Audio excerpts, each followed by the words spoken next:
तो hello everyone. तो सबसे पहले आप सबको वेलकम करता हूं कि आज का टॉपिक रहेगा कि अपकमिंग जॉब्स 2023 आज स्टार्ट करते हैं। तो आइए, तो सबसे पहले जो है अपकमिंग गवर्नमेंट जॉब, ठीक है। 2023 में आने वाली सरकारी नौकरी, 2023 में जो आने वाली सरकारी नौकरी है वो बहुत ही जबरदस्त आने वाली है। तो आप सब अगर इस साल मिस कर देते हैं ना, तो आप समझ जाइए कि आप जीवन का सबसे बड़ी गलती कर रहे हैं। तो चलिए आपको बता रहे हैं, इस साल जो है गोल्डन ईयर है, ठीक है। तो 10th और 12th बेसिस पे कौन कौन सा जॉब आएंगे वो सब हम आपको बताते हैं। सबसे पहला आपका जो है स्टेट, सबसे पहला जो है आपका सेंट्रल जॉब में सबसे पहला आपका आता है SSC CHS, जो कि 12th लेवल बेसिस है, यानी 12th पास करके आप एक अच्छा खासा सैलरी उठा करके और सैलरी पा करके अच्छा जॉब कर सकते हैं। तो ये CHS में आता है, ठीक है। और सेकेंड आपका आता है SSC MTS, सेकेंड आता है आपका SSC MTS, ये 10th लेवल बेसिस जॉब है और ये भी अच्छा खासा जॉब है। और उसके बाद तीसरा जो आता है stenographer grade C and D, ये भी 12th बेसिस जॉब है। ये इतना अच्छा होता है, लेकिन ये जो है सबसे बेस्ट, अगर बोल सकते थे ये सबसे बेस्ट वैकेंसी है और सबसे अच्छा जॉब अगर माना जाए तो stenographer grade C and D। इसमें आपको मैथ इंग्लिश सब तो आएगा, बट इसमें क्या होता है, इंग्लिश नहीं, इसमें आपका कंप्यूटर का टेस्ट लिया जाता है, ठीक है। और तीसरा जो चौथा नंबर जो आता है तो वो आता है दिल्ली पुलिस।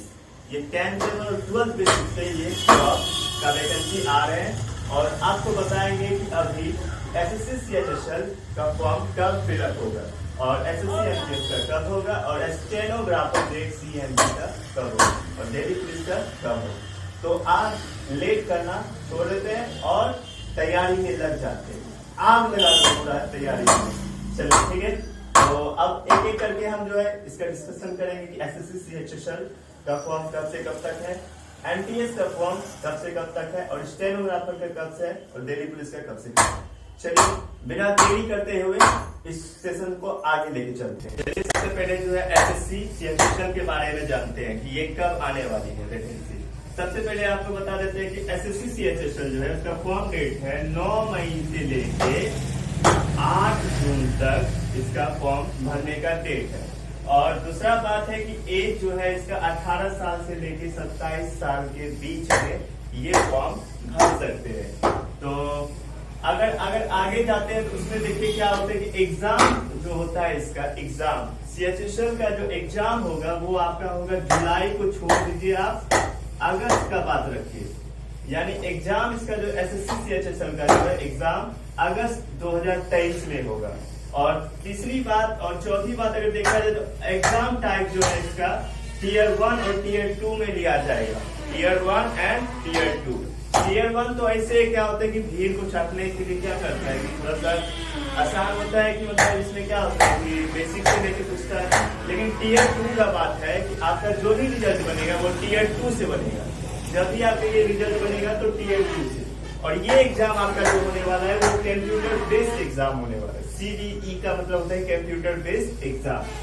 तो और दूसरी बात देखा जाए तो इसके सिलेबस की बात कही जाए तो इसमें सिलेबस में सबसे पहला आप मैथ को स्ट्रॉन्ग कीजिए, उसके बाद रीजनिंग को, उसके बाद GS को और इंग्लिश, ये 4 सब्जेक्ट आप अच्छे से कंप्लीट कर लेते हैं, ये आपका एग्जाम आपके झोली में रहेगा, ठीक है। तो सबसे पहला तो आप SSC CHS को फॉर्म भर ही चाहिए, क्योंकि ये अपॉर्चुनिटी कभी छोड़िएगा नहीं, ठीक है।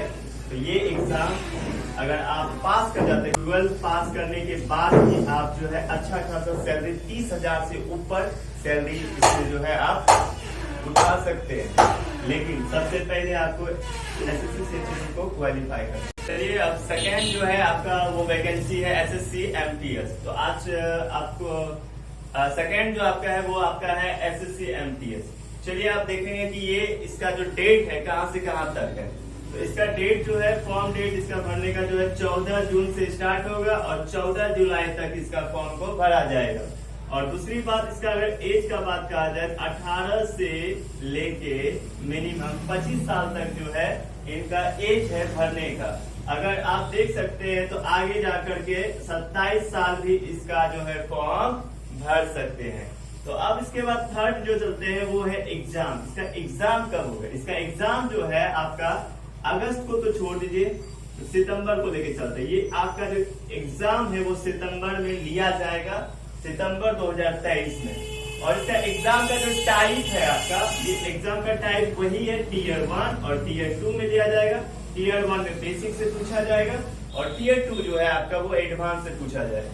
टीयर 1 ऐसे तो भीड़ छाटने के लिए तो आपको बता ही दिए है कि टीयर 1 में क्या होता है कि कोई भी क्वालिफाई कर सकता है, सिर्फ पास होने टीयर 1 को पास करना है। लेकिन टीयर 2 का बात अगर बोलेंगे तो टीयर 2 में क्या होता है, ये आपको पास करना जरूरी है, क्योंकि यही आपका टीयर 2 जो है आपको मेरिट बनाएगा। ठीक है, तो आगे अगर चलते हैं तो आगे है आपका सिलेबस। सिलेबस में आपका क्या, वही आपका सिलेबस रहने वाला जो CHS में जो आपको बताए थे। इसमें सिलेबस जो है मैथ, रीजनिंग और GS एंड इंग्लिश। ये अगर 4 सब्जेक्ट अगर आप पूरी तरह से मजबूत कर लेते हैं तो समझिए कि ये आपका एग्जाम और ये आपका जॉब आपकी मुट्ठी में है। अगर इसका सैलरी का बात बोले तो ये 18,000 से स्टार्टिंग होता है और 25,000 से ऊपर इसका आगे इसका 25,000 तक इसका सैलरी है। अगर ऐसे साल बाय साल इसका जो है सैलरी बढ़ते रहता है, बट ये अपॉर्चुनिटी आपको छोड़ना नहीं है। और दूसरी बात अगर देखा जाए तो इसमें कंप्यूटर से बेस्ट कुछ नहीं पूछा जाए। कंप्यूटर का जो एग्जाम होता है वो छोड़ करके और AC जो निबंध होता है उसको भी छोड़ करके आपका नहीं पूछा है। ओनली आपका जो है टीयर 1 को क्वालिफाई कीजिए, उसके बाद जो है टीयर 2 को पूरी तरह से क्वालिफाई करने की कोशिश करें। टीयर 2 ही आपको क्या बना सकता है, रिजल्ट बना सकता है। तो आपको SSC MTS का फॉर्म जो आएगा उसको जरूर भर लीजिए, क्योंकि अगर इस साल अगर मिस करते हैं तो समझिए कि आप सबसे बड़ी गलती करें। क्योंकि 2023 के बाद जो 2024 आने वाला है उसमें जो है इलेक्शन आने वाला है, और वो भी अगर 2024 तक है। उसके बाद अगर आप इस साल अगर एग्जाम पास नहीं कर पाते तो आपको 3 साल तक आपको बैठना पड़ जाएगा, क्योंकि एग्जाम जो है इसी साल जो है पूरा गोल्डन अपॉर्चुनिटी है कि आप अगर इस एग्जाम को, कोई भी एग्जाम को फॉर्म आ रहा है तो उसको भरते जाइए और पूरी तरह से लग जाइए। अपनी मेहनत को कामयाबी रखिए, जुनून रखिए और कामयाबी जरूर मिलेगी। बस आप इस चारों सब्जेक्ट को अगर पूरी तरह से मजबूत कर लेते हैं, पूरी तरह से तैयारी कर लेते हैं तो आपके हाथ में MTS है। और अब जो है अब नेक्स्ट चलेंगे stenographer grade C and D के बाद। Stenographer grade C and D ये जो वैकेंसी है बहुत जल्द आ रही है और ये 12th बेसिस एग्जाम का है और ये 12th बेसिस वैकेंसीज है। ठीक है, तो इसका फॉर्म डेट जो है वो 2 अगस्त से स्टार्ट होता है और 23 अगस्त 2023 तक इसका डेट है। और अगर इसका एज देखा जाए तो ये 18 साल से लेके 27 साल ग्रेड D का फॉर्म भर सकता है, और ग्रेड C में अगर देखा जाए 18 साल से लेके 30 साल के इसमें जो है फॉर्म फिलअप कर सकते हैं। और इसका सेकेंड टाइप से अगर देखा जाए तो ये एग्जाम जो है इसका अक्टूबर तो छोड़ दीजिए, इसका नवंबर में जो है इसका एग्जाम लिया जाएगा स्टेनोग्राफर।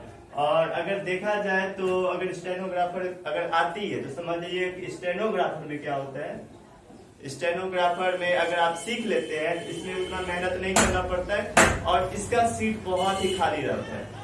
और सबसे बड़ी चीज ये होता है कि इसका कटअप बहुत ही कम चलता है। ठीक है, तो ये बहुत आसान एग्जाम है। अगर 1 साल अगर इसमें स्टेनोग्राफर में टाइम देकर आप सीख लेते हैं या सीख लिए हैं तो समझिए कि स्टेनोग्राफर आपके हाथ में है। जो इसमें कम मेहनत, और अगर एक स्टेनोग्राफर को सीखने में 1 साल लगता है टाइम, अगर ये 1 साल टाइम अगर आप स्टेनोग्राफर से सीख लिए हैं तो समझिए कि ये जॉब में एग्जाम जो होता है इसका बहुत ही कम ही टाइम में आप इस स्टेनोग्राफर को ले लीजिएगा।